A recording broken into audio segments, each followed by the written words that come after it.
The problem that we're going to look at is 3 2/3 minus 1 1/6. And we're going to look at solving this problem from a visual perspective. And in order for me to solve it visually, I'm going to look at the denominator of 3 and 6.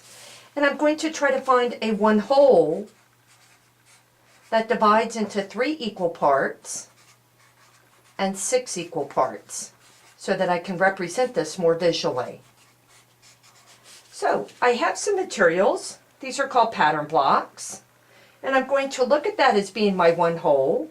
And my blue piece, I have 3 parts that fill up this 1 whole. So I know that blue is worth 1/3.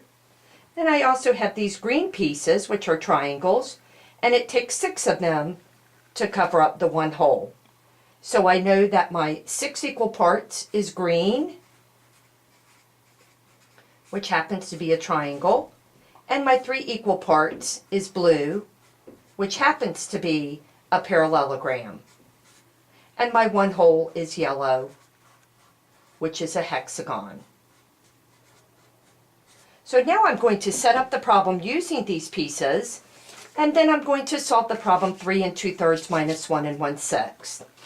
So let me clear my space, and I'm going to set this up from a visual model.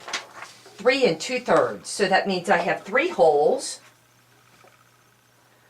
Here's my 1, here's my 2, here's my 3, and I have 2/3, so that will be 2 blues, because I know each of the blues is worth 1/3. And then I want to set up the second number, which is 1 1/6. So I have 1 yellow and 1 green. Subtraction means take away, or you can do a 1-to-1 correspondence. So I'm going to take away the bottom part with the top, so this deletes out 1 from both of them.